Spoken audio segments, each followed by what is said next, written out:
Hello everybody, I hope आप सब healthy होंगे। मैं हूं आपकी biology educator Shivani ma'am. Welcome back to Magnet Brains, जो आपको प्रोवाइड करता है किंडरगार्टन टू क्लास 12 हर क्लास हर सब्जेक्ट की क्वालिटी एजुकेशन, वो भी बिल्कुल फ्री। जी हाँ, आपने सही सुना, मैग्नेट ब्रेन्स प्रोवाइड कराता है अनपेड सब्सक्रिप्शन। आपको किसी भी क्लास किसी भी सब्जेक्ट को पढ़ने के लिए कोई भी पेड सब्सक्रिप्शन लेने की ज़रूरत नहीं है।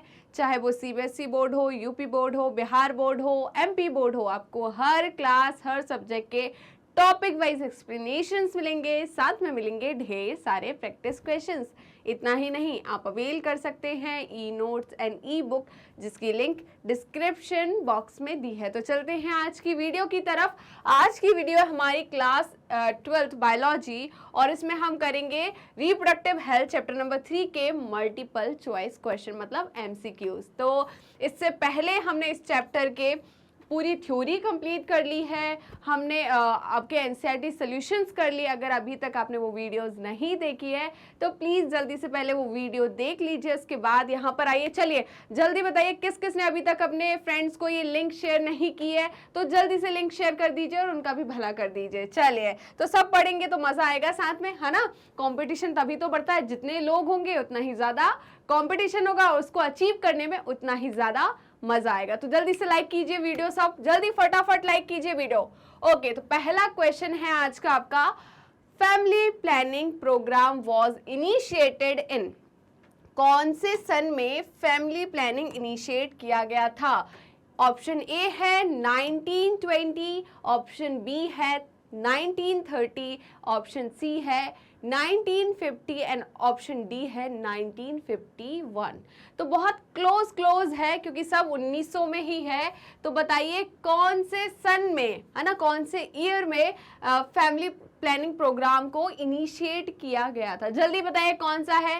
तो जल्दी से, आपके पास 5 सेकंड है, 5 सेकंड में आपको आंसर करना है कमेंट सेक्शन में, जिससे अपन को पता चल सके कि कौन धड़ाकेदार पढ़ाई कर रहा है और किसको ये चैप्टर अच्छे से, बिल्कुल मस्त एकदम अच्छे से हो चुका है कंप्लीट, और उसने सारे क्वेश्चंस करेक्ट किए हैं। उससे हमें पता चल जाएगा कि हमारा स्टूडेंट जो है सबसे होशियार कौन सा है। चलिए, तो बताइए इसका आंसर क्या होगा।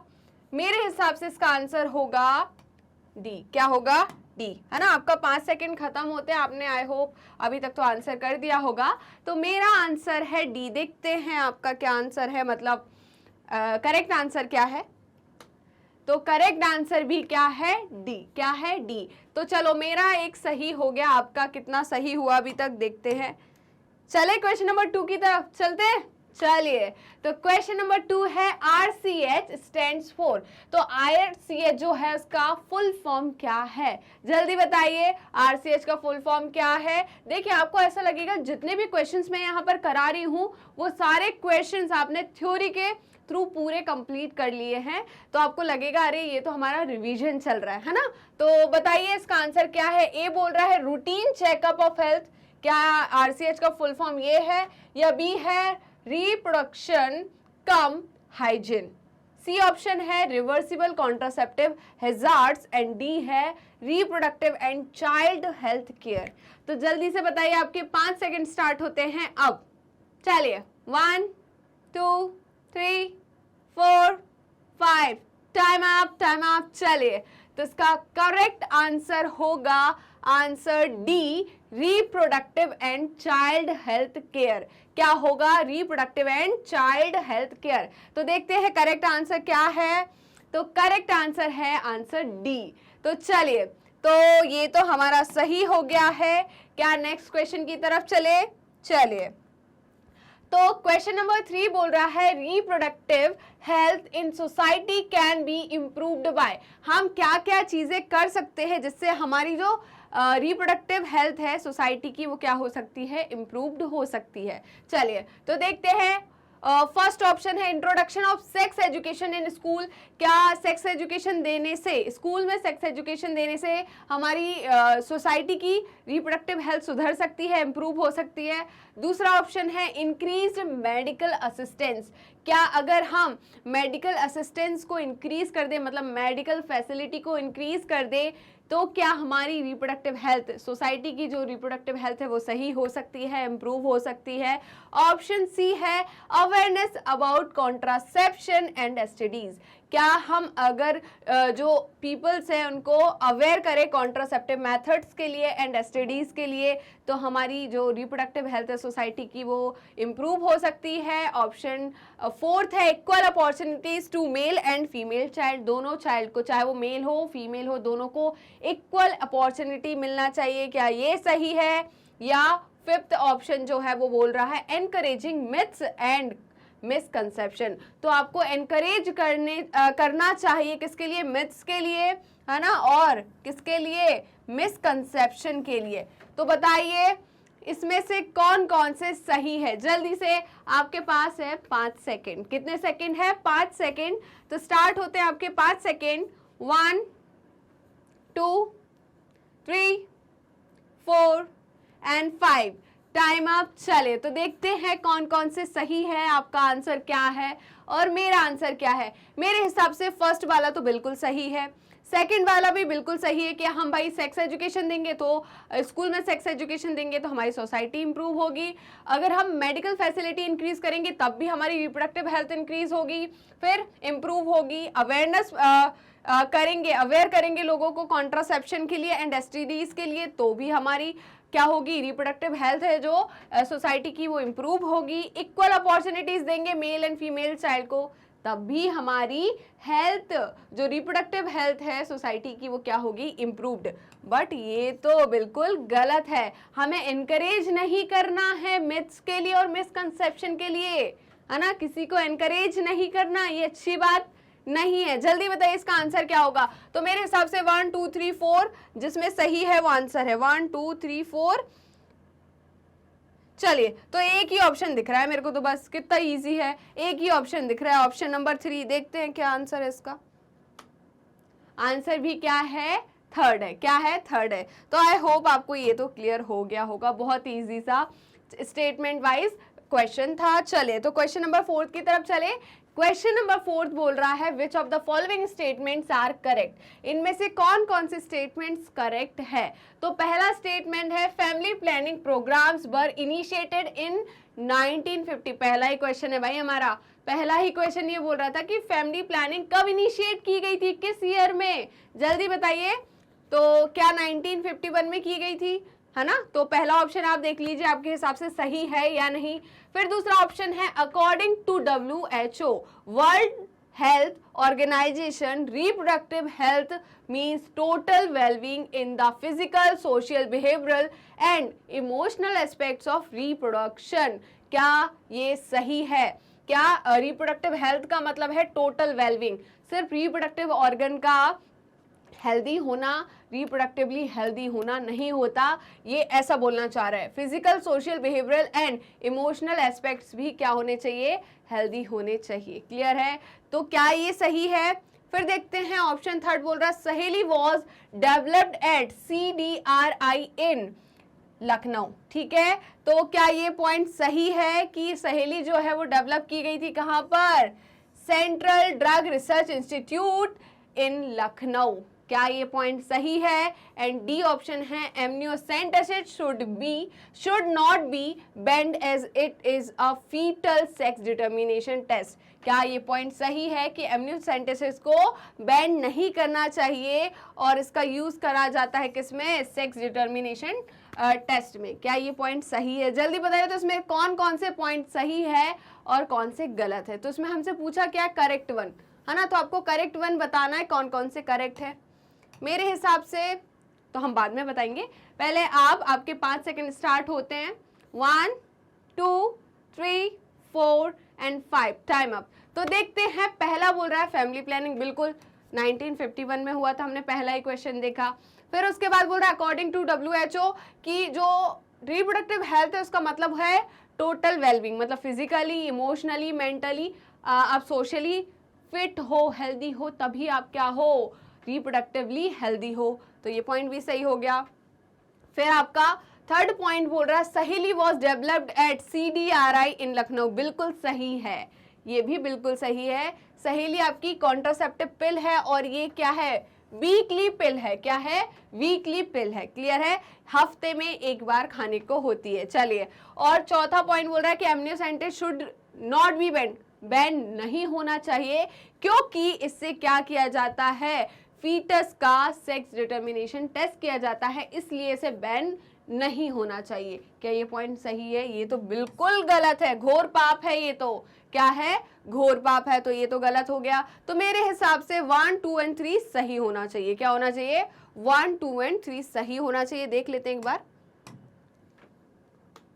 तो देखते हैं कहीं ऑप्शन है 1, 2 and 3, 1, 2 only, 2, 3 only, 1, 2, 3 only and 3, 4 only. तो हमारा तो आंसर क्या था? 1, 2, 3 ओनली, 4 तो गलत था। चलिए, तो देखते हैं इसका आंसर क्या है। इसका आंसर क्या है? सी। इसका आंसर क्या है? सी। चलिए, तो ये भी अपना सही गया, है ना? मैं तो खुश हूं। क्वेश्चन नंबर 5 की तरफ चलते हैं। क्वेश्चन नंबर 5 बोल रहा है, read the given statement and select the correct option. आपको 2 स्टेटमेंट दिए गए हैं और उन 2 स्टेटमेंट को रीड करना है और उसमें से बताना है कि कौन से स्टेटमेंट सही है। क्या ऑप्शन ए सही है, स्टेटमेंट बी सही है, या दोनों स्टेटमेंट सही है, आपको बताना। क्लियर है? चलिए, तो देखते हैं। स्टेटमेंट 1 बोल रहा है कि एमनियोसेंटेसिस इज ऑफन मिसयूज। ठीक है, एमनियोसेंटेसिस का क्या किया जा रहा है? मिसयूज किया जा रहा है। क्या ये सही है? दूसरा ऑप्शन है, स्टेटमेंट 2 जो है वो बोल रहा है amniocentesis is being used to determine the sex of the foetus so that female foetus may be aborted. क्या ये क्लियर है? जल्दी बताइए, क्या इतना समझ में आया? क्या ये समझ में आया या नहीं? जल्दी बता दीजिए। तो ऑप्शन पढ़ लिया आपने। ए बोल रहा है both statement 1 and 2 are correct. फिर बी ऑप्शन बोल रहा statement 1 is correct but statement 2 is incorrect. Option C बोल रहा है statement 1 is incorrect but statement 2 is correct. And D option है both statements 1 and 2 are incorrect. तो आपके हिसाब से कौन सा होना चाहिए? जल्दी बताइए। स्टेटमेंट 1 करेक्ट है, 2 करेक्ट है, या दोनों करेक्ट है, या दोनों इनकरेक्ट है? जल्दी बताइए कौन सा। 5 सेकेंड स्टार्ट होते हैं अब। चलिए, तो 5 सेकेंड स्टार्ट हो गए आपके। बस बस बस खत्म होने वाले। जल्दी जल्दी जल्दी आंसर कीजिए। ओके, खत्म हुए आपके 5 सेकेंड। अब मैं देखती हूं कि एमनियोसेंटेसिस का मिसयूज किया जाता है क्या? बिल्कुल किया जाता है। तो ऑप्शन जो स्टेटमेंट 1 है वो तो करेक्ट है। एंड स्टेटमेंट 2 बोल रहा है amniocentesis being used to determine the sex of the foetus so that female foetus may be aborted. क्या ये सही है? बिल्कुल सही है। एमनियोसेंटेसिस कराया जाता है, इससे क्या हो जाता है, क्योंकि इसमें हम क्या लेते हैं? एमनियोटिक फ्लूइड लेते हैं, उससे बच्चे का सेक्स डिटरमाइन हो जाता है। और अगर कई बार ऐसा होता है, अगर फीमेल चाइल्ड इन्फेंट या फीटस है तो उसे मार दिया जाता है, अवॉर्ड कराया जाता है। तो ऑप्शन ए मतलब स्टेटमेंट 1 एंड स्टेटमेंट 2 दोनों सही है। तो मेरे हिसाब से ऑप्शन ए क्या हो जाएगा? Correct option. तो क्योंकि बोथ स्टेटमेंट करेक्ट है और ऐसा सिर्फ पहला ही ऑप्शन बोल रहा है कि both statement 1 and 2 are correct, तो हमारा आंसर क्या जाएगा? ए। चलिए देखते हैं क्या आंसर है इसका। तो इसका आंसर है ए। क्या है? ए। चलिए, तो इतना क्लियर हुआ। चलिए आगे बढ़ते हैं। क्वेश्चन नंबर 6 की तरफ चलते हैं। क्वेश्चन नंबर 6 बोल रहा है which of the following can not be detected in a developing foetus by amniocentesis. तो एमनियोसेंटेसिस में हम क्या डिटेक्ट नहीं कर पाते हैं? ऑप्शन ए है जॉन्डिस, ऑप्शन बी है जॉन्डिस का मतलब होता है पीलिया, ठीक है।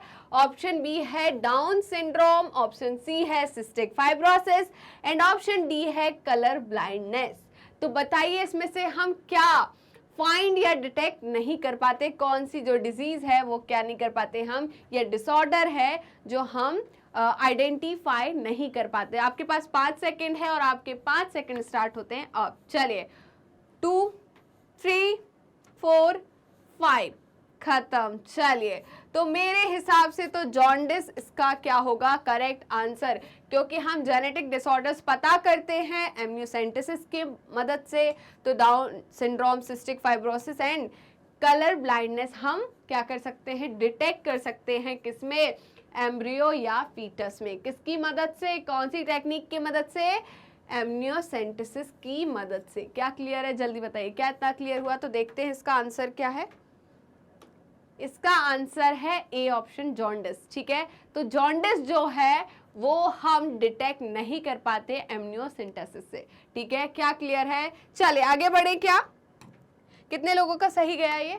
क्वेश्चन नंबर 7 है, which of the following are the reason for population explosion. तो पॉपुलेशन एक्सप्लोजन का मतलब होता है धड़ाधड़ बर्थ होना।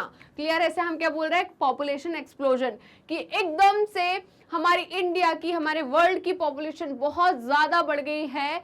तो ऐसा क्यों हुआ है, इसका रीजन क्या है? तो देखते हैं ऑप्शन ये ए जो फर्स्ट है, 1 है, वो बोल रहा है increased health facilities. Health facilities की वजह से पॉपुलेशन एक्सप्लोजन हुआ है। क्या ये पॉइंट सही है, जल्दी बताइए। दूसरा है ऑप्शन जो 2 है, बोल रहा है rapid increase in MMR. MMR का मतलब क्या है, मैटरनल मोर्टेलिटी रेट। तो मैटरनल मोर्टेलिटी रेट का मतलब है काफी ज्यादा क्या हो रही है, मृत्यु हो रही है, डेथ हो रही है, किसकी, मदर की, ड्यूरिंग प्रेगनेंसी। तो या हम नॉर्मली भी बोले तो क्या बोल रहे हैं उसको, इसके इंक्रीज होने की वजह से, मतलब ज्यादा मदर्स की डेथ हो रही है, इसकी वजह से पॉपुलेशन एक्सप्लोजन हो रहा है ना। ऑप्शन 3 है rapid increase in IMR. IMR का मतलब होता है इन्फेंट मोर्टेलिटी रेट, मतलब जो इन्फेंट्स है उनकी ज्यादा मौतें हो रही है, इसलिए क्या हो रहा है, पॉपुलेशन एक्सप्लोजन हो रहा है। या 4th बोल रहा है rapid decrease in MMR. Rapid decrease in MMR का मतलब क्या है, जो मैटरनल मोर्टेलिटी रेट है वो काफी ज्यादा क्या हो गया, डिक्रीज हो गया, मतलब अब जो मदर है उनकी मौतें कम हो रही है, इसकी वजह से पॉपुलेशन एक्सप्लोजन हो रहा है। क्या, फिर ऑप्शन 5th है decrease in number of people reaching reproductive age, है ना। तो ऑप्शन 5th बोल रहा है कि रिप्रोडक्टिव एज में आने वाले पीपल्स का नंबर क्या हो गया, डिक्रीज हो गया, इसकी वजह से पॉपुलेशन एक्सप्लोजन हो रहा है। तो आपके हिसाब से कौन सा इसका ऑप्शन जो ए है, बी है, सी है एंड डी है, इनमें से कौन सा करेक्ट आंसर होगा, जल्दी बताइए। आपके पास है 5 सेकेंड और आपके 5 सेकेंड स्टार्ट होते हैं अब। 1 2 3 4 and 5। Time up, time up. चलिए तो देखते हैं, मेरे हिसाब से ऑप्शन 1 तो बिल्कुल करेक्ट है कि अगर हेल्थ फैसिलिटी इंक्रीज करते हैं तो डेथ कम होगी, डेथ कम होगी तो पॉपुलेशन में क्या होगी, बढ़ोतरी होगी। क्या होगा, जल्दी बताइए, एक्सप्लोजन होगा। क्या होगा, एक्सप्लोजन होगा। ठीक है, तो इतना क्लियर है। तो पहला तो सही दिख रहा है मेरे को। दूसरा, भाई इंक्रीज करेंगे मैटरनल मोर्टेलिटी रेट तो पॉपुलेशन तो क्या होगी, डिक्रीज होगी, तो ये तो बिल्कुल गलत है। फिर ऑप्शन 3 है कि रैपिड इंक्रीज इन आईएमआर। अगर हम बच्चों की जान लेंगे, मतलब बच्चों की डेथ हो रही है, तो कैसे इंक्रीज होगी पॉपुलेशन, है ना, क्योंकि वो भी तो पॉपुलेशन में काउंट होंगे ना, क्योंकि सेम स्पीसीज है, सेम स्पीसीज के लोग किस में काउंट होते हैं, पॉपुलेशन में। तो ये भी गलत है, चाहे वो इतना सा हो, इतना सा हो, इतना सा हो, सब काउंट होंगे। चलिए, तो फिर ऑप्शन 4th है रैपिड डिक्रीज इन एमएमआर। तो मैटरनल मोर्टेलिटी रेट अगर कम होता है, डिक्रीज होता है, मतलब मदर की डेथ का जो रेट है वो कम होता है, तो पॉपुलेशन क्या होगी, इंक्रीज होगी। क्या होगी, इंक्रीज होगी। क्लियर है।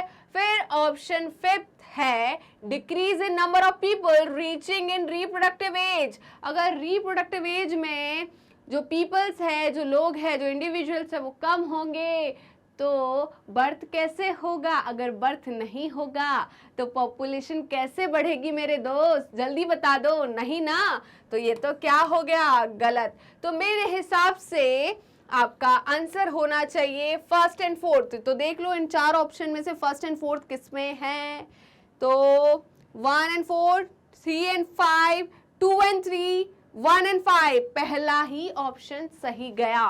पहला ही ऑप्शन बोल रहा है कि 1 एंड 4th क्या है, करेक्ट है। क्या है, करेक्ट है। तो देखते हैं क्या है इसका आंसर। इसका आंसर क्या है? फर्स्ट है। तो कितने लोगों का ये सही गया, जल्दी बताइए, कितने लोगों का ये सही गया? स्क्रीनशॉट लेते जाना है ना, साथ ही साथ स्क्रीनशॉट लेते जाना। मैं आपको सफिशिएंट टाइम दे रही हूँ स्क्रीनशॉट लेने के लिए, तो प्लीज आप इसी बीच में आप स्क्रीनशॉट लेते रहिए, है ना। चलिए, तो क्वेश्चन नंबर 8 है, which of the following pairs contributes to an increase in population. तो कौन कौन से ऐसे पेयर्स है जो कि, क्योंकि दो है मतलब पेयर है ना, हर एक ऑप्शन में दो लोग हैं, है ना, हम मान लेते हैं दो लोग हैं, तो इनमें से कौन सा पेयर जो है वो पॉपुलेशन के इंक्रीज की वजह है? क्लियर है? चलिए, तो पहला है नेटेलिटी एंड इमिग्रेशन, क्या है? इमाइग्रेशन। और दूसरा है, बी है mortality and emigration, C option है natality and emigration, and D option है मोर्टेलिटी एंड इमिग्रेशन।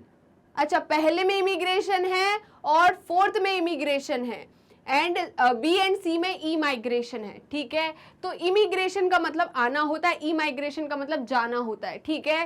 तो जल्दी बताइए, नेटेलिटी का मतलब क्या होता है? बर्थ होना, मोर्टेलिटी का मतलब मरना, है ना। डेथ मतलब मोर्टेलिटी, नेटेलिटी मतलब बर्थ, ई माइग्रेशन का मतलब जाना, इमिग्रेशन का मतलब आना। क्या क्लियर है? तो पॉपुलेशन किसकी वजह से बढ़ेगी? बर्थ की वजह से और किसी के आने की वजह से, या डेथ की वजह से और या किसी के जाने की वजह से? जल्दी बताइए। तो पहला ऑप्शन बोल रहा है नेटेलिटी। नेटेलिटी का मतलब हो गया बर्थ। चलिए, तो नेटेलिटी का मतलब हो गया बर्थ, और इमिग्रेशन का मतलब होना किसी का आना, है ना। चलिए, फिर मॉर्टेलिटी का मतलब डेथ, है ना। इमिग्रेशन का मतलब जाना, फिर नेटेलिटी का मतलब बर्थ,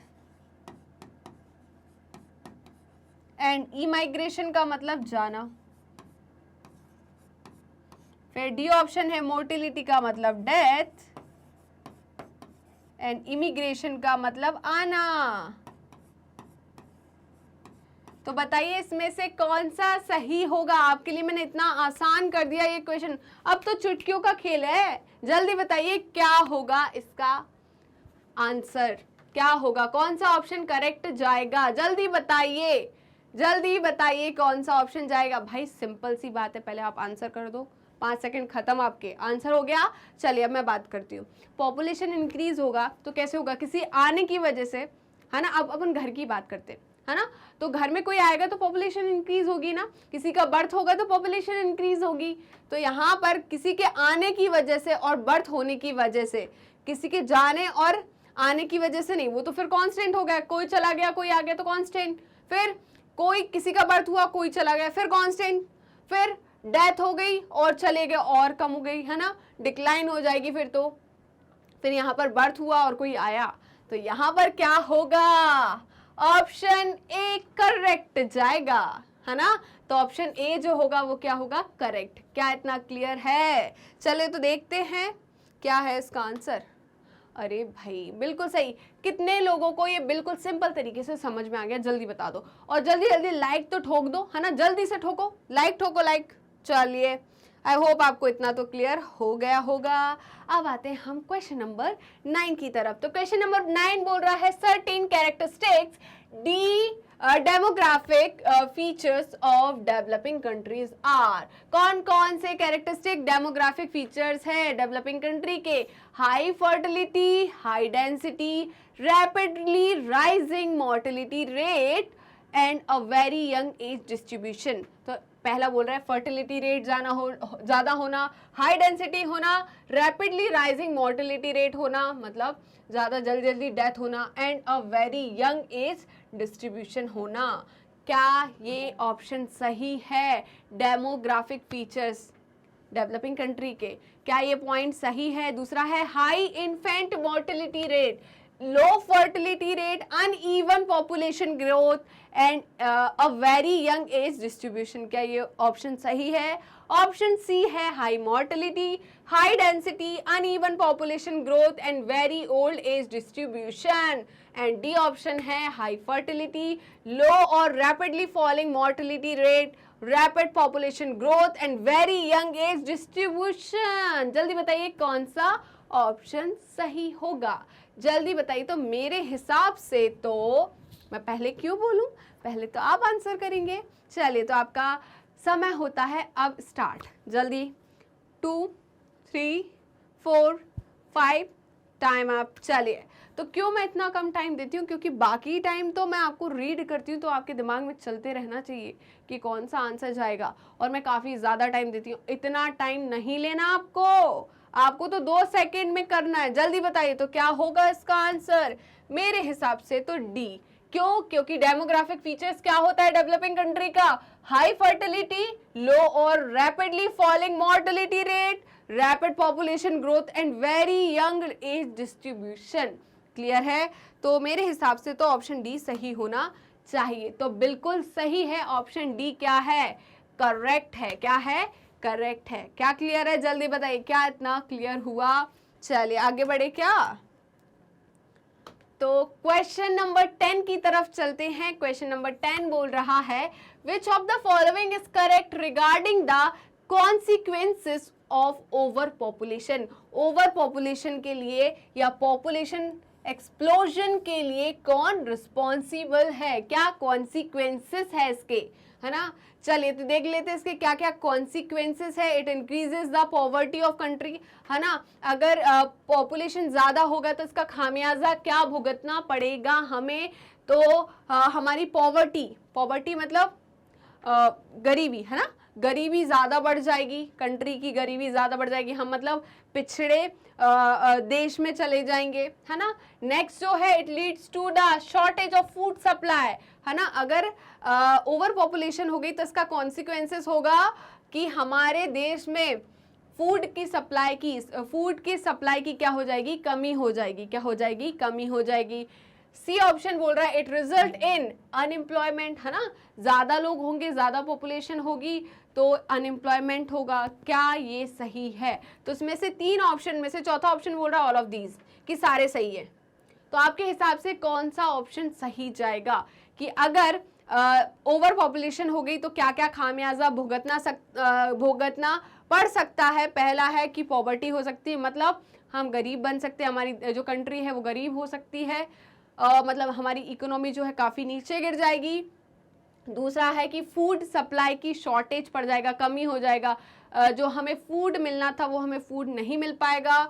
और सी ऑप्शन बोल रहा है कि काफ़ी जो लोग हैं वो क्या हो जाएंगे? अनएम्प्लॉय हो जाएंगे, क्योंकि हाई पॉपुलेशन या ओवर पॉपुलेशन की वजह से अनएम्प्लॉयमेंट बढ़ेगा। तो आपके हिसाब से कौन सा ऑप्शन सही होना चाहिए? आपके 5 सेकंड अभी तक तो खत्म हो गए हैं। चलिए, तो मेरे हिसाब से तो ऑप्शन डी बिल्कुल करेक्ट जाएगा, क्योंकि ये तीनों जो पॉइंट है ये कॉन्सिक्वेंसेस है ओवर पॉपुलेशन के, है ना? कि भाई अगर ओवर पॉपुलेशन हो गई तो हमें ये सब भुगतने पड़ेंगे।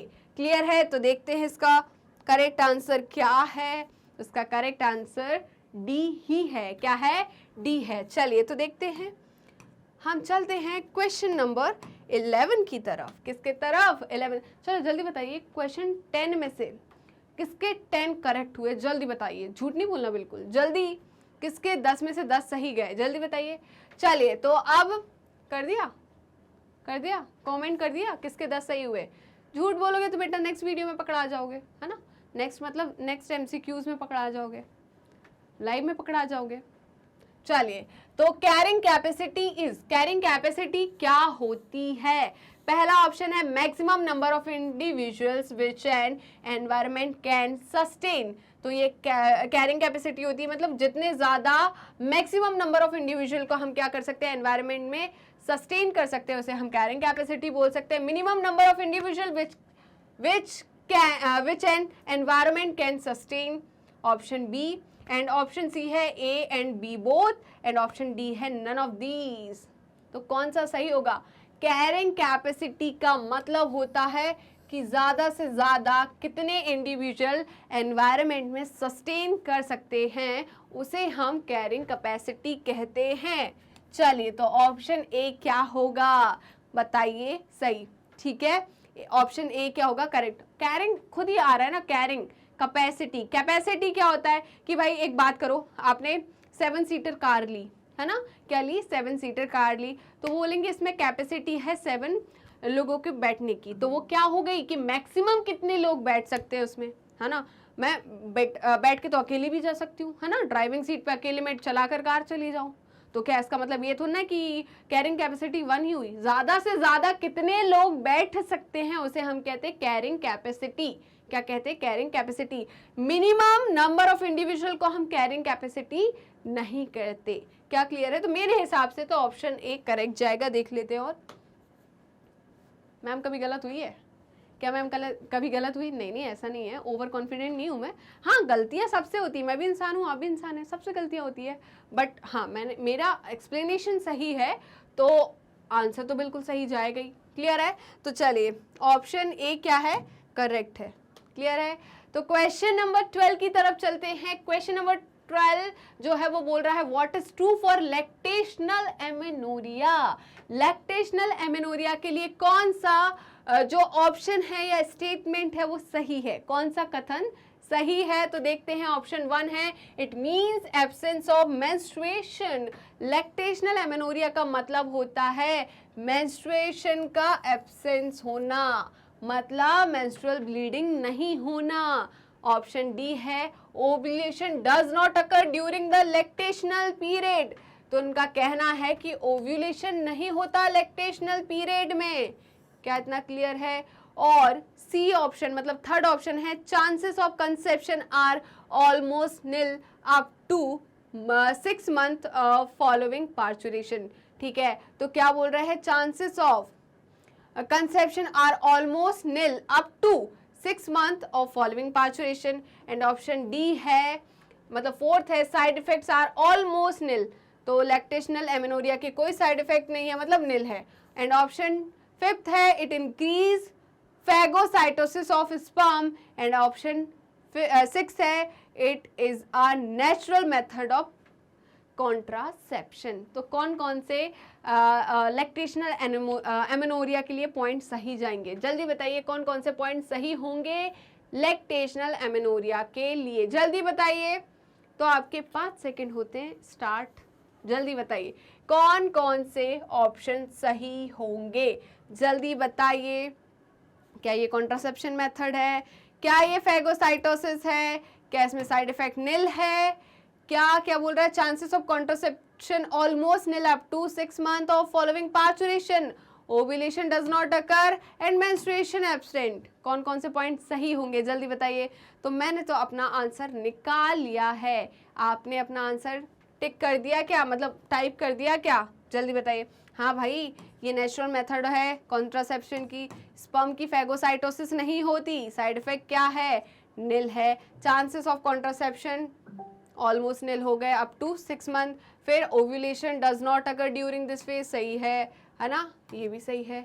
तो 1 2 3 4 एंड 6 सही होगा। चलिए देखते हैं। 1 2 4 क्या था? 1 2 4 1 2 1 2 3 4 6 1 2 4 1 2 3 4 कहाँ है? 1 2 3 4 6। हाँ, तो ऑप्शन क्या होगा? डी क्या जाएगा? करेक्ट। ऑप्शन डी क्या होगा? करेक्ट। देख लेते हैं एक बार क्या ऑप्शन सही है। तो ऑप्शन डी क्या होगा? सही होगा। क्या होगा? ऑप्शन डी सही होगा। क्या आपका भी ऑप्शन डी करेक्ट था? जल्दी बताइए, क्या आपका भी ऑप्शन डी करेक्ट था? ये एक्सप्लेनेशन समझ में आया या नहीं? जल्दी बताइए, कमेंट करिए जल्दी से जल्दी। क्या ये आपको समझ में आया? जल्दी बता दीजिए। अगर नहीं आया होगा तो मैं फिर से एक्सप्लेन कर दूंगी इसे। फिर क्वेश्चन नंबर 3 है which of the following is non medicated intrauterine devices. तो कौन सी नॉन मेडिकेटेड इंट्रायूट्राइन डिवाइसेस हैं? मैंने पूरा लिखवाया है, एक्सप्लेन किया है। जल्दी बताइए कौन सी होती है? क्या आपको मैं थोड़ा सा हिंट दे दूं? थोड़ा सा। डबल एस स्ट्रक्चर होती है। डबल एस स्ट्रक्चर होती है जो कि क्या होती है? Non medicated. क्या होती है? Non medicated. जल्दी बताइए कौन सा? Option A copper T, option B Lippes loop, option C copper 7 and option D LNG20। कौन सी इसमें से करेक्ट होगी? जल्दी बताइए। 1 2 3 4 एंड 5। Time up. चलिए, तो जो कॉपर टी है वो तो क्या है, कॉपर रिलीजिंग है। क्या है, कॉपर रिलीजिंग आईयूडी। क्या है, आईयूडी। आईयूडी का मतलब intra uterine device. Lipase loop है, लाइपेज लूप है, नॉन मेडिकेटेड। क्या है, नॉन मेडिकेटेड। क्लियर है। फिर वहीं पर हम बात करते हैं कॉपर 7 की, तो ये भी क्या है, कॉपर रिलीजिंग है।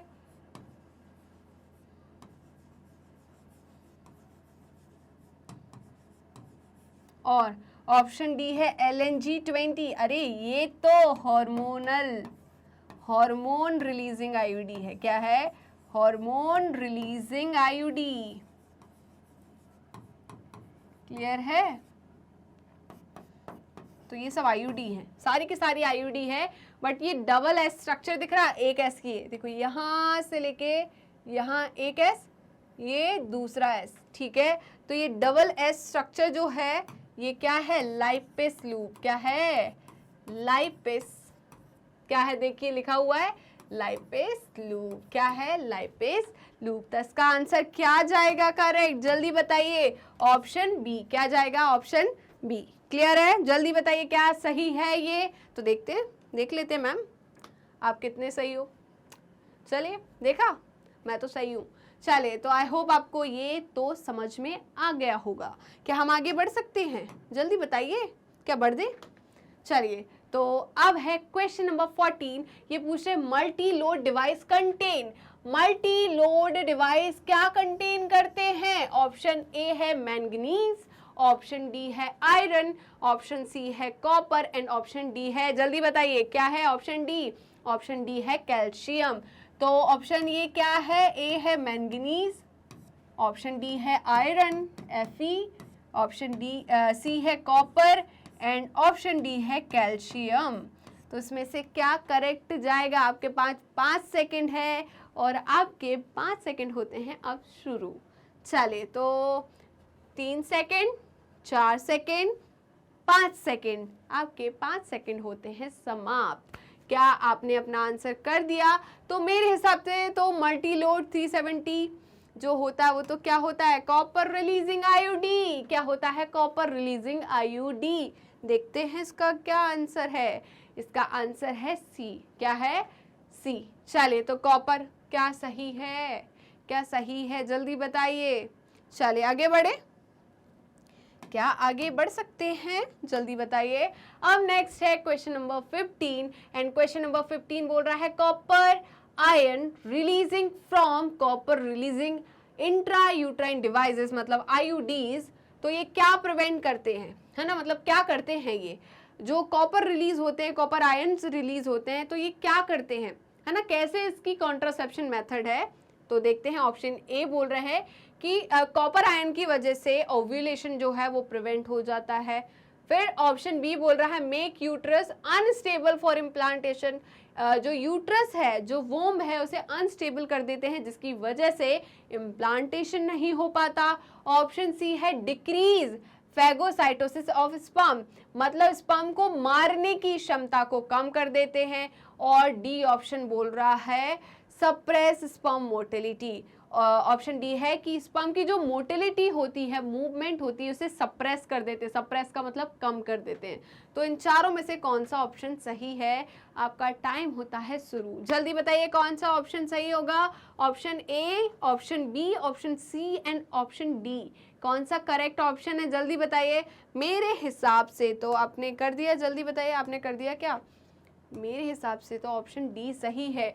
कॉपर आयन जो होते हैं वो स्पर्म की मोटिलिटी को सप्रेस कर देते हैं। क्या कर देते हैं, सप्रेस करते हैं, जिसकी वजह से फर्टिलाइजेशन नहीं हो पाता।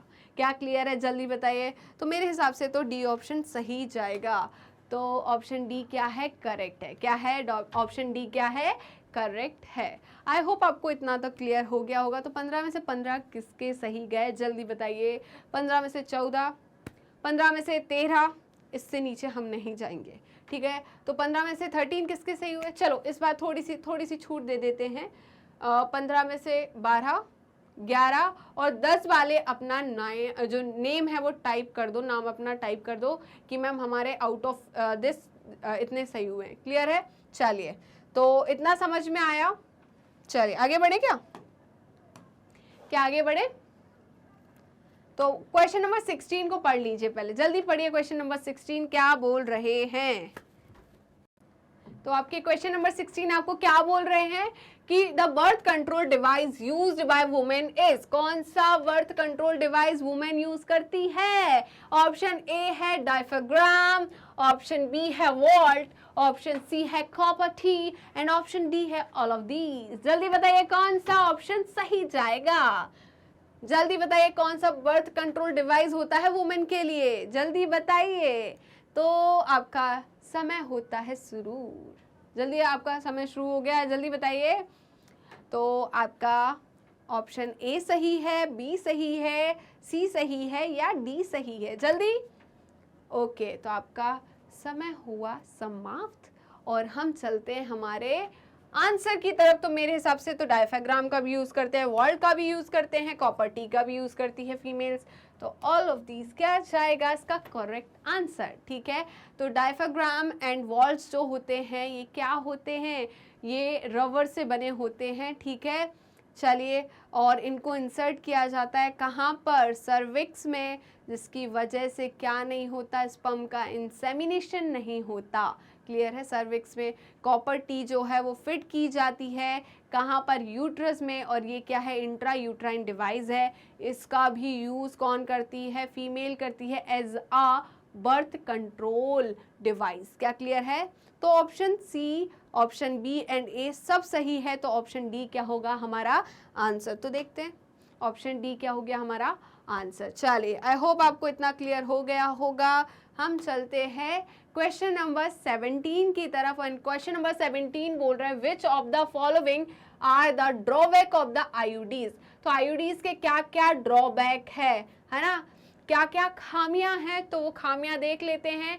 ऑप्शन 1 है there spontaneous expulsion even without the women's knowledge. ठीक है, तो इनका कहना है कि इनका एक्सपल्शन हो जाता है, मतलब ये बाहर निकल जाता है, सडनली क्या हो जाता है? बाहर निकल जाता है और वुमेन को पता भी नहीं चलता। क्लियर है? दूसरा ऑप्शन है they can cause excess menstrual bleeding and pain. ठीक है, तो इनकी वजह से जो वुमेन है उसे ज़्यादा मेंस्ट्रुअल पेन हो सकता है एंड मेंस्ट्रुअल ब्लीडिंग जो है वो क्या हो सकती है? हैवी हो सकती है। क्लियर है?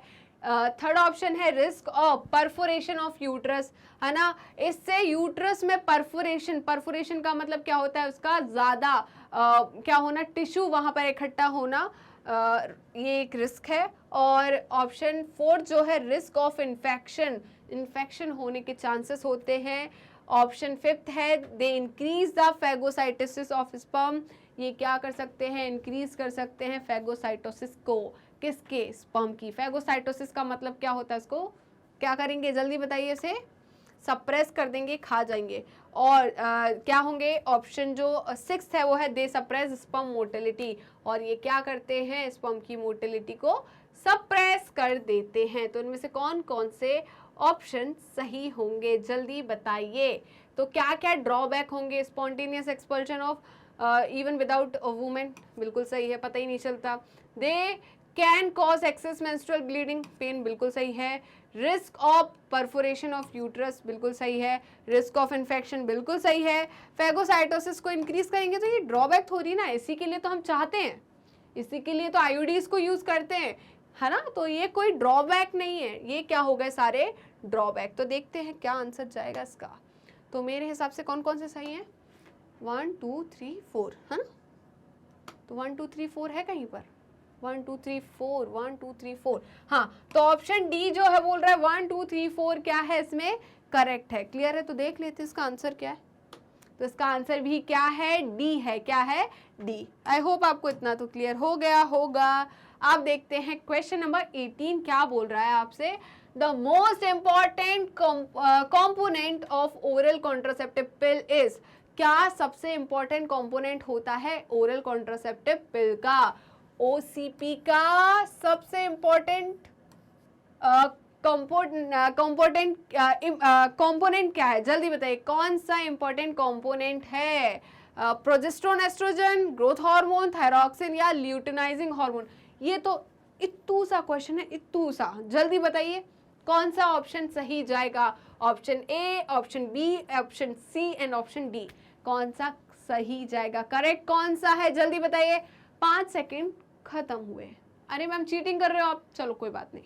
1 2 3 4 5, चलो तो खत्म हुए आपके 5 सेकेंड मेरे हिसाब से। तो ऑप्शन ए करेक्ट होगा, है ना? एस्ट्रोजन और प्रोजेस्टेरोन होगा, है ना? क्या होगा? प्रोजेस्टेरोन एस्ट्रोजन होगा।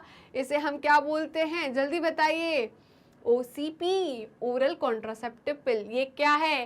कंबाइंड ओरल कॉन्ट्रासेप्टिव पिल है। क्यों कंबाइंड बोल रहा है? क्योंकि यहाँ पर क्या प्रेजेंट है? प्रोजेस्टेरोन हार्मोन भी है एंड एस्ट्रोजन हार्मोन भी है, इसलिए हम इसे क्या बोल रहे हैं? कंबाइंड। क्लियर है? इतना समझ में आया? चलिए, तो I hope option A correct जाएगा। चलिए, तो ऑप्शन ए क्या हो गया करेक्ट? आपका क्या था, जल्दी बताइए। ये तो गलत नहीं कर सकते, मुझे पता है। चलिए कोई बात नहीं, गलत जिसका हुआ है वो नेक्स्ट टाइम के लिए याद रखें।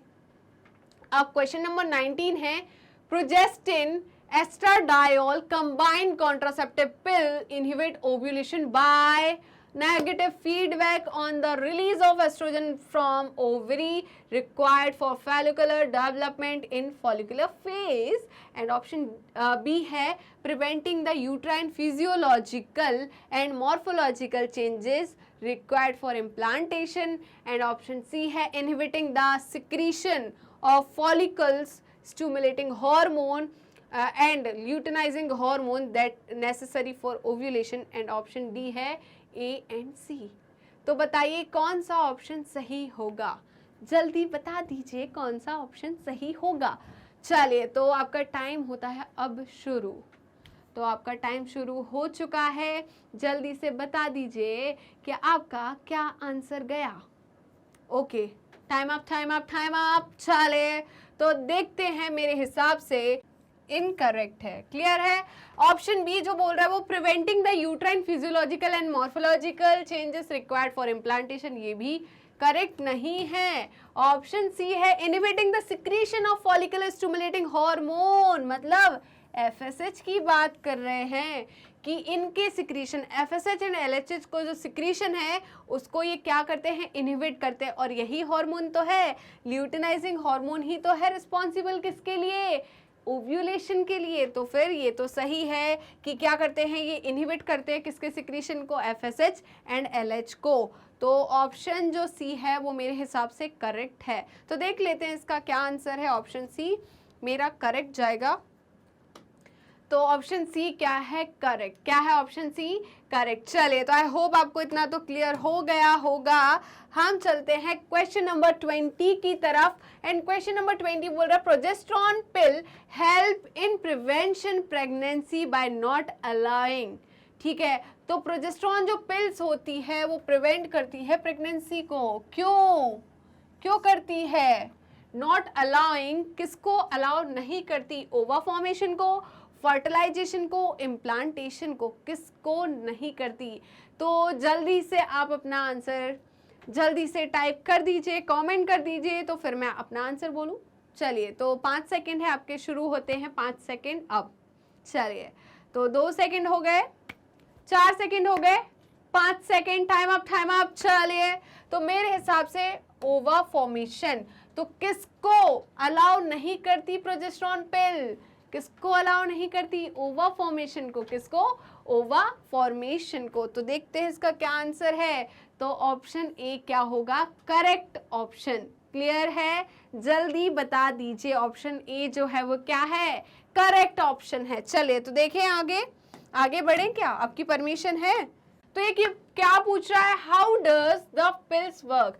पिल्स जो होती है ना, जो कॉन्ट्रासेप्टिव पिल्स होती है, ओरल कॉन्ट्रासेप्टिव पिल्स होती है, वो कैसे वर्क करती है ना, इनका जो मोड ऑफ एक्शन है वो क्या है? तो हम देखते हैं, पहला ऑप्शन बोल रहा है it inhibit ovulation and implantation. तो जो पिल्स है वो ओव्यूलेशन एंड इम्प्लांटेशन को इनहिबिट करती है। ऑप्शन बी है it alters the quality of cervical mucus to prevent और retard the entry of sperm. जो आपका सेकंड ऑप्शन है बोल रहा है कि जो सर्विकल म्यूकस होती है उसकी क्वालिटी को ये क्या करती है, क्या करती है बताइए, ऑल्टर कर देती है, मतलब चेंज कर देती है, जिसकी वजह से क्या करता है ये प्रिवेंट और रिटार्ड कर देता है स्पर्म की एंट्री को। क्लियर है? कहां पर जल्दी बताइए, फीमेल रिप्रोडक्टिव ट्रैक्ट में, है ना। और ऑप्शन जो थर्ड है बोल रहा है इट इनहिबिट स्पर्मेटोजेनेसिस। तो ये क्या बोल रहा है कि ऑप्शन सी बोल रहा है कि ये स्पर्म फॉर्मेशन को रोक देती है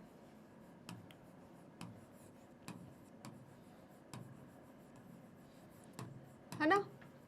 तो देखिए मेल पिल्स भी आती है, क्या आती है, मेल पिल्स भी आती है, बट हम यहाँ पर किसकी बात कर रहे हैं, नॉर्मली पिल्स की बात कर रहे हैं। तो हम क्या बोलते हैं कि जो पिल्स होती है वो ओव्यूलेशन एंड इम्प्लांटेशन को रोकती है एंड स्पर्म की एंट्री को क्या कर देती है, रिटार्ड या प्रिवेंट कर देती है। कहाँ पर, फीमेल रिप्रोडक्टिव ट्रैक्ट में।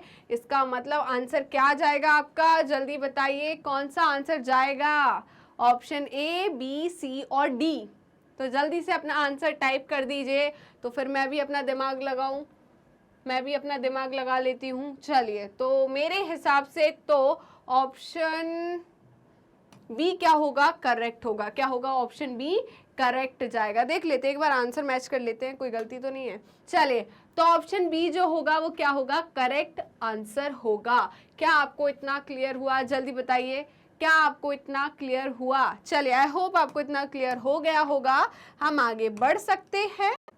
तो ऑप्शन जो स्टेटमेंट 1 है वो क्या है, सहेली is an oral pill which has high contraceptive value and very little side effect. क्या स्टेटमेंट 1 करेक्ट है? और दूसरा बोल रहा है, स्टेटमेंट 2 बोल रहा है कि Saheli contain progestin with no oestrogen and a non steroidal preparation called centchroman. ठीक है, तो बताइए स्टेटमेंट 1 करेक्ट है, 2 करेक्ट है, दोनों करेक्ट है या दोनों इनकरेक्ट है? जल्दी बताइए कौन सा ऑप्शन सही होगा। तो आपके 5 सेकंड शुरू होते हैं अब। चलिए, तो आपके पास बचे हैं 3, 2, 1, टाइम अप। चलिए, तो देखते हैं कि सहेली जो होती है ओरल कॉन्ट्रासेप्टिव पिल होती है, बिल्कुल सही है। और ये इसमें हाई कॉन्ट्रासेप्टिव वैल्यू होती है, ये भी बिल्कुल सही है। और इसके बहुत कम साइड इफेक्ट होते हैं। तो पहला स्टेटमेंट तो बिल्कुल सही है। चलिए, अब दूसरे स्टेटमेंट की तरफ चलते हैं। दूसरा स्टेटमेंट बोल रहा है कि जो सहेली है वो कंटेन्स प्रोजेस्टिन। सिर्फ क्या होता है, प्रोजेस्टिन होता है, और बिल्कुल भी मतलब नो एस्ट्रोजन, इसमें एस्ट्रोजन नहीं होता। और ये नॉन स्टेरॉयडल प्रिपरेशन है जिसे हम सेंटक्रोमैन कहते हैं। क्या बोलते हैं, सेंटक्रोमैन कहते हैं। तो ये ऑप्शन भी बिल्कुल करेक्ट है। क्लियर है? तो इसके हिसाब से हमारा स्टेटमेंट 1 एंड स्टेटमेंट 2 दोनों करेक्ट है। क्या है, दोनों करेक्ट है। तो देखते हैं ऐसा किसमें है, पहला ही ऑप्शन बोल रहा है कि स्टेटमेंट 1 एंड 2 दोनों करेक्ट है। क्लियर है? तो चलिए अपन चेक कर लेते हैं एक बार। तो ऑप्शन ए जो है वो क्या है, करेक्ट है। ऑप्शन ए क्या है, करेक्ट है। तो चलिए आगे बढ़े क्या, चलिए। तो क्वेश्चन नंबर 23 है, identify a figure of contraceptive given below and select the correct option. तो आपको 4 यहाँ पर इमेजेस दी गई है और इन 4 इमेजेस को फाइंड करना है कि ए जो है वो किसकी इमेज है, बी किसकी इमेज है, सी किसकी इमेज है, डी किसकी इमेज है। अरे मैम ये तो हमारे बाएं हाथ का खेल है। ठीक है, तो मैं बिल्कुल सही समझ रही हूँ, आपके बाएं हाथ का खेल है ये। ए क्या है, कॉन्डम है, मेल कॉन्डम है, फीमेल कॉन्डम तो नहीं है, इम्प्लांट तो नहीं है, कॉन्डम है, मेल कॉन्डम है, यहाँ पर भी मेल कॉन्डम है, इतना तो सही हुआ। फिर जो ये आपको दिख रही है, ठीक है, तो ये क्या है, जल्दी बताइए, इम्प्लांट्स है। क्या है, इम्प्लांट्स। तो ए इम्प्लांट बोल रहा है, ये तो नहीं है, कॉपर टी नहीं है, इम्प्लांट है। क्लियर है? फिर हम देखते हैं सी वाला, सी क्या है, कॉपर टी है, खुद बोल रहा है मैं टी हूँ, किसकी, कॉपर की। तो ए ऑप्शन मतलब सी का ए तो करेक्ट है। कॉन्डम फीमेल गलत है, इम्प्लांट गलत है, कॉपर टी सही है। चलिए डी देखते हैं, कॉन्डम फॉर मेल बिल्कुल नहीं। ये किसके लिए कॉन्डम है, फीमेल के लिए कॉन्डम है। तो ये भी सही, ये भी सही। अब देख लो, मैच कर लो, चारों किस में करेक्ट जा रहे हैं। इसमें तो 2 गलत हो गए, इसमें पूरे गलत है, इसमें 2 सही है और इसमें चारों सही है। तो मेरे हिसाब से ऑप्शन जो डी है आपका वो करेक्ट जाएगा। क्या जाएगा? ऑप्शन डी है जो, वो क्या जाएगा? करेक्ट। तो देख लेते हैं एक बार, चलिए देख लेते हैं एक बार, देखते हैं। तो ऑप्शन डी जो है वो क्या है? करेक्ट ऑप्शन है। तो जल्दी से इसका स्क्रीनशॉट ले लीजिए। चलिए आगे बढ़े क्या? तो आगे बढ़ जाते हैं क्वेश्चन नंबर 24 की तरफ। क्वेश्चन नंबर 24 बोल रहा है read the following statements and select the correct option. आपको ये 2 स्टेटमेंट्स पढ़ने हैं और इसमें से क्या सिलेक्ट करना है? करेक्ट ऑप्शन कौन सा है इन चारों में से वो सिलेक्ट करना है। तो स्टेटमेंट 1 बोल रहा है कि subcutaneous implantation of synthetic progesterone prevents pregnancy for about 5 year. ठीक है, तो सबक्यूटेनियस मतलब ये लेयर जो है डर्मिस के नीचे, है ना। तो सबक्यूटेनियस इम्प्लांटेशन करते हैं, बिल्कुल करते हैं। किसका करते हैं? इम्प्लांट्स का करते हैं। किसका करते हैं? इम्प्लांट्स का। ठीक है, और ये क्या होती है? सिंथेटिक प्रोजेस्टेरॉन होते हैं। क्या होते हैं? सिंथेटिक प्रोजेस्टेरॉन होते हैं और ये प्रिवेंट करते हैं प्रेगनेंसी को अप टू 3 to 5 ईयर्स। ठीक है, तो उन्होंने लिखा अबाउट 5 ईयर्स, तो बिल्कुल सही हो गया। तो स्टेटमेंट 1 तो करेक्ट हो गया। तो स्टेटमेंट 2 जो है वो क्या बोल रहा है? A tiny amount of progesterone is steadily released from the insert into the blood. ठीक है, और इनका ऑप्शन जो बी है वो क्या बोल रहा है? ऑप्शन जो स्टेटमेंट 2 है वो बोल रहा है a tiny amount of progesterone is steadily release from the inserts into the blood. ठीक है, तो ये भी सही है। आपका ऑप्शन स्टेटमेंट जो 2 है वो भी क्या है? करेक्ट है। तो मेरे हिसाब से ऑप्शन ए क्या जाएगा? इसका करेक्ट आंसर जाएगा। क्या जाएगा? ऑप्शन ए जो है वो क्या जाएगा? करेक्ट आंसर जाएगा। तो ऑप्शन ए क्या हो गया? इस ऑप्शन का करेक्ट आंसर हो गया कि धीरे धीरे क्या होता, ब्लड स्ट्रीम में प्रोजेस्टेरॉन जाता जाता है। ठीक है, रिलीज होते जाता है, जिसकी वजह से क्या नहीं होती? प्रेगनेंसी नहीं होती। क्लियर है? आगे बढ़े क्या? अब आपका क्वेश्चन 25 है given below are 4 methods A to D and their modes of action A to 4, मतलब first to 4 in achieving contraception select their correct matching from the 4 option that follow.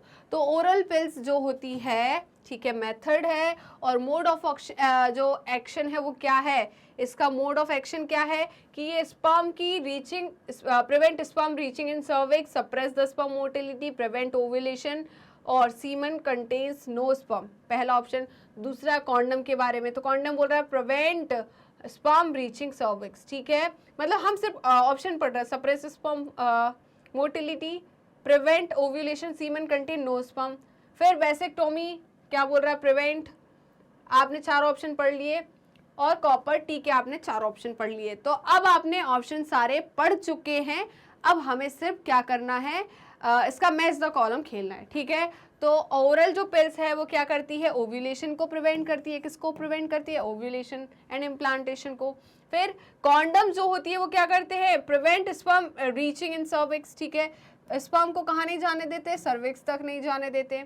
फिर वैसेक्टोमी का मतलब क्या होता है? वास डिफरेंस को काट देना, कट करना और टाई करना। इससे क्या होता है? स्पर्म जो होते हैं वो क्या, सीमन तो आता है, सीमेन में स्पर्म नहीं होते क्योंकि स्पर्म का ट्रांसपोर्टेशन नहीं होता, स्पर्म का फ्लो नहीं होता, तो सिर्फ सेमिनल प्लाज्मा होता है सीमेन में, बट नो स्पर्म। ठीक है, तो मेरे हिसाब से सी ऑप्शन ये है। एंड डी जो है copper T, suppress sperm motility कितनी बार देख लिया, तो अब देख लो क्या बन रहा है? BDAC, BDAC। चलिए तो देख लेते हैं क्या इसका करेक्ट आंसर, क्या आपका भी यही रहा? क्या आपका भी यही रहा? चलिए तो देखते हैं। BDAC, BDAC, B मतलब आपका सेकंड होगा ना, सेकंड, D मतलब फोर्थ, सेकंड और फोर्थ। एक मिनट है ना, इधर देख लेते हैं पहले, ऐसे देखते हैं ना। ए का क्या है? फर्स्ट, एक नहीं, एक मिनट, ए का क्या है आपका? यहाँ कर लेते हैं। ए का है आपका, ए का है थर्ड, ए का थर्ड है। बी का क्या है? बी क्या? कॉन्डम, बी का फर्स्ट है। सी का क्या है? सी क्या है आपका? फोर्थ है। एंड डी क्या है? डी का है, डी का क्या है? सेकेंड। तो अपना यही बन रहा है। क्या मैंने कुछ गलत लिखा है? देख लो पहले, एक बार चेक कर लो, क्या कुछ गलत लिखा है? क्या कुछ गलत लिखा है? चलिए, तो कुछ गलत नहीं है यहाँ पर, कुछ तो गलत नहीं है। चलिए तो देख ले, मैच कर ली क्या? ये वाला है, रिमूव कर देती हूँ ना।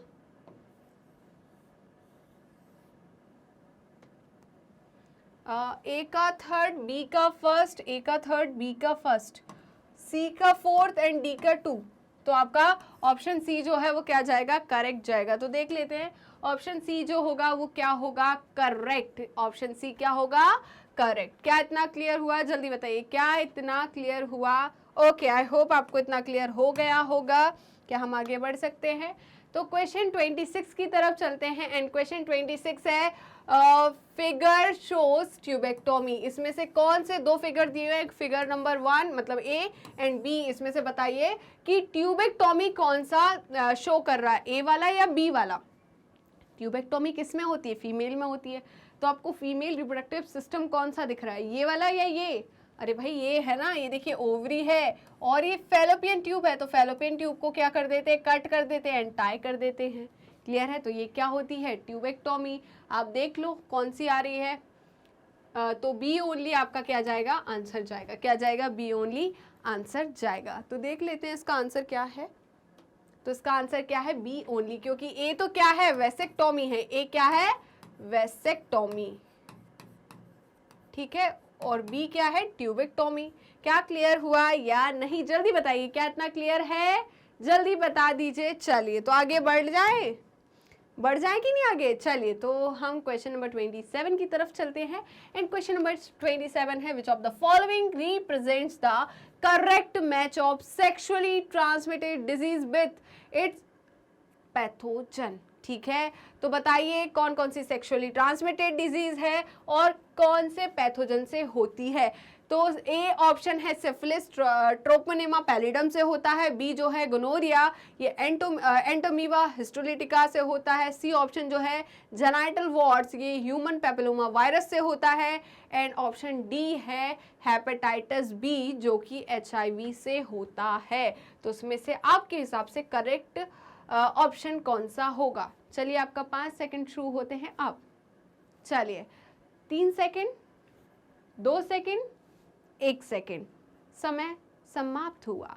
चलिए तो सिफिलिस मैंने आपको लिखवा ही दिया था कि सिफिलिस जो है वो किससे होता है? ट्रोपोनिमा पैलिडम से होता है। किससे होता है? ट्रोपोनिमा पैलिडम से होता है। क्या क्लियर है? जल्दी बताइए, क्या ये क्लियर है या नहीं? जल्दी बता दीजिए। और ये क्या है? एक बैक्टीरियल डिसीज है। क्या है? बैक्टीरियल डिसीज है। तो पहला ही क्या जाएगा? सही। गोनोरिया तो किससे होता है? Neisseria gonorrhoea. ठीक है, जेनाइटल वॉर्ड आपका और क्या है? Hepatitis B. ये तो गलत हो गए। क्लियर है? ये 3 ऑप्शन जो है वो क्या हो गए? गलत हो गए। फर्स्ट ऑप्शन ही क्या होगा? सही होगा। क्या क्लियर है या नहीं? जल्दी बताइए, क्या क्लियर है या नहीं? ओके, आई होप आपको इतना तो क्लियर हो गया होगा यहाँ तक। चलिए आगे बढ़े। चलिए तो आगे बढ़ते हैं। तो ऑप्शन ए जो होगा वो क्या होगा? Correct option. क्या होगा? ए ऑप्शन करेक्ट ऑप्शन होगा। आगे बढ़े। चलिए, क्या आपका सही था वो?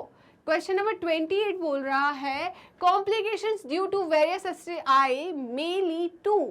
कॉम्प्लिकेशंस की STI में कॉम्प्लिकेशन के वजह से क्या हो सकता है?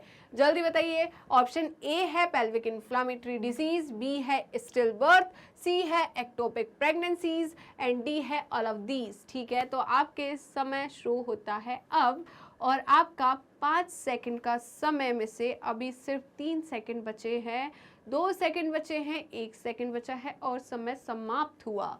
तो पेल्विक इन्फ्लामेटरी डिजीज होती है, स्टिल बर्थ्स होते हैं। स्टिल बर्थ्स का मतलब होता है जो बच्चा होता है वो मरा हुआ पैदा होता है। एक्टोपिक प्रेगनेंसी का मतलब होता है कि यूट्रस के अलावा प्रेगनेंसी जो है उसका इम्प्लांटेशन जो होता है, एम्ब्रियो का जो इम्प्लांटेशन होता है वो यूट्रस के अलावा कहीं और हो जाए। ठीक है, तो उसे हम क्या बोलते हैं? एक्टोपिक प्रेगनेंसी कहते हैं। तो इसका आंसर जाएगा डी। क्या जाएगा? डी। तो देखते हैं तो ऑप्शन डी जो है वो क्या है, करेक्ट। क्या आपका सही गया ये, जल्दी बताइए, सही गया? तो आगे बढ़े क्या, क्वेश्चन नंबर 29 की तरफ चलते हैं। क्वेश्चन नंबर 29 है, which of the following sets contain only incurable STD are not completely curable. तो मैंने बोला था कि अगर एसटीडीज का अर्ली डिटेक्शन कर लिया जाए, ठीक है, और उसका प्रॉपर ट्रीटमेंट लिया जाए, डायग्नोस करने पर प्रॉपर ट्रीटमेंट लिया जाए, जब तक वो डिसीज जो है वो क्यूरेबल ना हो जाए, जो इन्फेक्शन है वो क्यूरेबल ना हो, मतलब क्यूर हो जाए पूरे तरीके से, तो हाँ ये क्यूरेबल है, क्लियर है। बट कुछ ऐसी एसटीआईज है जो कि क्या है, इनक्यूरेबल है। क्या है, इनक्यूरेबल। और मैंने 3 नाम बताए थे आपको, कौन से 3 नाम थे, जल्दी बताइए, जल्दी बताइए। ऑप्शन ए है chlamydiasis, gonorrhoea, trichomoniasis. B option है chancroid, syphilis, genital warts. Option C है AIDS, syphilis and hepatitis B.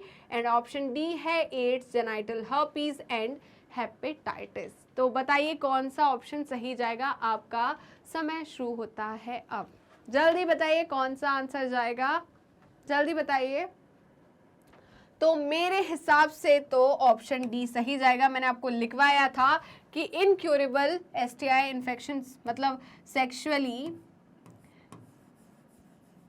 Transmitted infection कौन कौन से हैं, 3 इनक्यूरेबल है। पहला है एड्स, दूसरा है genital herpes, genital herpes, and C option है हेपेटाइटिस बी।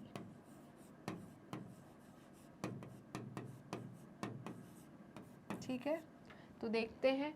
तो ऑप्शन डी जो होगा वो क्या जाएगा, करेक्ट ऑप्शन। चलिए तो देख लें क्या। तो ऑप्शन डी क्या है, करेक्ट ऑप्शन है। क्या है, करेक्ट ऑप्शन। क्या आगे बढ़ जाए, जल्दी बताइए, क्या आगे बढ़ जाए। तो आज का लास्ट क्वेश्चन है क्वेश्चन नंबर 30, और ये बोल रहा है असिस्टेड रिप्रोडक्टिव टेक्नोलॉजीज, ART, मतलब उसे शॉर्ट फॉर्म में ART बोलते हैं। तो बताइए असिस्टेड रिप्रोडक्टिव टेक्नोलॉजीज क्या होती है। और आपके 5 सेकंड अभी शुरू नहीं होते, पहले मैं ऑप्शंस बता देती हूँ। Include social awareness programmes to educate people about reproductive health and disease. B option है include research organisation working to produce new and more effective contraceptive for birth control. And C option है include a number of special technique which assist in fertile couple to have child. And option D है B and C both. तो जल्दी बताइए कौन सा option सही होगा, जल्दी बताइए कौन सा ऑप्शन सही होगा। आपके 5 सेकंड शुरू होते हैं अब। तो ये सबको आंसर करना है, जिन्होंने अभी तक आंसर नहीं किया है वो सभी इसका आंसर करिए, जल्दी करिए। ओके, मेरे हिसाब से तो सी ही ऑप्शन एक सही है कि भाई इसमें क्या करते हैं हम, ये एक स्पेशल टेक्निक है जिसमें हम असिस्ट करते हैं इनफर्टाइल कपल को टू हैव चिल्ड्रन। ठीक है, इसमें हम गिफ्ट देखते हैं, हम गिफ्ट देखते हैं, हम embryo transfer, AI in artificial insemination, ICSI मतलब इंट्रासाइटोप्लाज्मिक स्पर्म इंजेक्शन, ये सब बातें करते हैं जिससे जो इनफर्टाइल कपल है वो क्या हो जाए, फर्टाइल हो जाए। मतलब फर्टाइल इनका मतलब ये है कि क्या कर सके वो चिल्ड्रन अपने पास, मतलब बात करें तो ये क्या कर सके, कंसीव कर सकते हैं। क्या कर सकते हैं, कंसीव कर सकते हैं। क्या क्लियर है। तो ऑप्शन सी मेरे हिसाब से सही होगा। तो देख लेते हैं एक बार। तो ऑप्शन सी जो है वो क्या है, करेक्ट ऑप्शन है। तो आई होप आपको इतना तो क्लियर हो गया होगा। तो आज की वीडियो अच्छी लगी हो तो प्लीज़ लाइक कीजिए, शेयर कीजिए एंड सब्सक्राइब कीजिए एंड कमेंट करना बिल्कुल मत भूलिएगा। तो आप हमें हमारे ऑफिशियल यूट्यूब चैनल पर तो फॉलो कर रहे होंगे, ऐसा मैं सोच रही हूँ। अगर नहीं कर रहे तो जल्दी से पहले सब्सक्राइब कर दीजिए एंड बेल आइकन को क्लिक कर दीजिए, जिससे सारे के सारे अपडेट्स आपको टाइम पर मिल सके, सारे नोटिफिकेशन वीडियोस टाइम पे मिल जाए, जिससे आपका बैकलॉग हो जीरो। क्या हो, जीरो। क्लियर है। आप हमें फॉलो कर सकते हैं हमारे page and official website that is www.magnetbrains.com पर। एंड आप हमें फॉलो कर सकते हैं हमारे सोशल मीडिया हैंडल्स पर, जैसे कि Facebook, Instagram, Telegram, Twitter and WhatsApp. आप अवेल कर सकते हैं e notes and E book, जिसकी लिंक डिस्क्रिप्शन बॉक्स में दी है। तो चलते हैं हमारे टॉप कोर्सेज की तरफ। आपको हमारे टॉप कोर्सेज जो है वो हिंदी मीडियम चैनल पर भी मिलेंगे, इंग्लिश मीडियम चैनल पर भी मिलेंगे। तो मैग्नेट ब्रेन्स के दोनों चैनल्स हैं, हिंदी मीडियम चैनल भी है, इंग्लिश मीडियम चैनल भी है। और इन चैनल्स पर सेपरेट टीचर पढ़ाते हैं, separate teacher Hindi medium channel पर पढ़ाते हैं, separate teacher English medium channel पर पढ़ाते हैं। और इन चैनल्स पे आपको अवेलेबल है सीबीएसई बोर्ड, इसके अलावा आपको मिलेंगे स्टेट बोर्ड्स जैसे कि Delhi boards, Bihar board, UP board, MP board, Rajasthan board, और इसके साथ वैदिक maths, crash course and spoken English. ये सारे के सारे हाई क्वालिटी एजुकेशन आपको 100% फ्री में मिलती है। जी हाँ, आपने सही सुना, मैग्नेट ब्रेन्स प्रोवाइड कराता है अनपेड सब्सक्रिप्शन। आपको किसी भी क्लास, किसी भी सब्जेक्ट को पढ़ने के लिए कोई भी पेड सब्सक्रिप्शन लेने की ज़रूरत नहीं है। तो मिलते हैं नेक्स्ट वीडियो में, बाय बाय।